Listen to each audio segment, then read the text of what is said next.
C'est l'un des écrivains les plus mystérieux qui soit.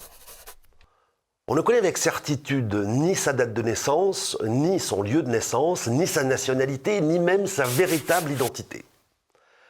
Il se faisait appeler Otto Feig, né à Schwiebus en Allemagne le 23 février 1882, mais aussi Traven Torsvan, né à Chicago le 5 mars 1890, voire Al Groves, le nom sous lequel il s'est marié au Texas. Quelques jours après sa mort, le 26 mars 1969, à Mexico, on apprenait par sa femme que celui qui signait ses livres, B. Traven, avait été ce révolutionnaire connu en Allemagne sous le nom de Rett Maruth, membre de la République des Conseils de Bavière de 1918-1919, qui réussit à s'évader avant son procès et fut longtemps recherché pour haute trahison. Voici qui explique un peu mieux le labyrinthe de ses pseudonymes. B. Traven était un fugitif. Durant 4 ans et demi, il commence par errer sous divers noms dans toute l'Europe, tirant de cette expérience la matière d'un superbe premier roman, Le Vaisseau des morts, publié en 1926, qui connaît un succès immédiat en Allemagne. 2 ans auparavant, le 17 avril 1924, il réussissait à embarquer sur un cargo à destination du Mexique. Il débarque sans le sou, travaille dans la cueillette du coton et dans le forage des puits de pétrole à Tampico, donne un temps dans l'arboriculture près d'Acapulco avant de se marier et de s'installer à Mexico en 1957. L'installation dans ce pays et la découverte de la condition des Indiens du Chiapas va dès lors devenir la matière première de ses romans. Si ses premiers livres sont écrits en allemand, B. Traven écrira bientôt en anglais, puis en espagnol à partir des années 40. Son livre le plus connu, Le Trésor de la Sierra Madre, a été adapté au cinéma en 1948 par John Huston.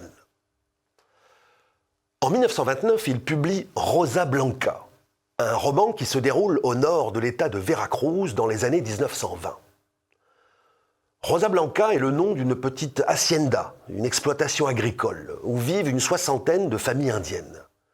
Ils cultivent la terre, vivent pauvrement mais librement, selon les usages ancestraux, nous dit B. Traven. Tout autour de cette hacienda, les terres regorgeant de pétrole ont été progressivement rachetées par une compagnie américaine, la Condor Oil Company, qui entend désormais acquérir la Rosa Blanca pour y forer des puits. Problème, les Indiens se considérant comme les gardiens de la terre de leurs ancêtres n'entendent vendre à aucun prix, en dépit de la somme extraordinaire que leur propose la compagnie. Incapable de comprendre cet attachement irrationnel à leur terre qu'elle met sur le compte de l'ignorance, la compagnie fera tout pour les séduire et leur forcer la main.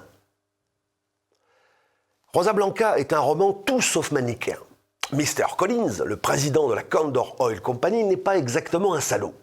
Il est persuadé que tirer ces paysans de leur mode de vie primitif et leur permettre d'accéder au progrès, envoyer les enfants à l'école et leur permettre de vivre selon les règles de l'hygiène moderne, par exemple, il est persuadé que ce sera pour eux une véritable libération et un bienfait. Mais lorsque la hacienda finit par être vendue, c'est bien sûr la désillusion. La terre est saccagée par les chenilles des camions, couvertes de derrick, les familles sont séparées, les paysans transformés en salariés corvéables et délocalisables, qui finiront du reste par rejoindre le prolétariat des villes quand les puits tariront. La grande libération se termine par un grand déracinement dans la misère. C'est donc une magnifique parabole du progrès et de la liberté à l'ère du capitalisme triomphant que nous propose B. Traven. Un capitalisme qui, au nom de la liberté, tue la liberté. Celle que les hommes ont mis des siècles à bâtir, la sage liberté faite d'équilibre et de mesure, et non d'appétit insatiable et de démesure. Une leçon d'autant plus captivante qu'elle émane d'un véritable socialiste, mais d'un socialiste que l'idéologie progrès n'a pas encore aveuglé.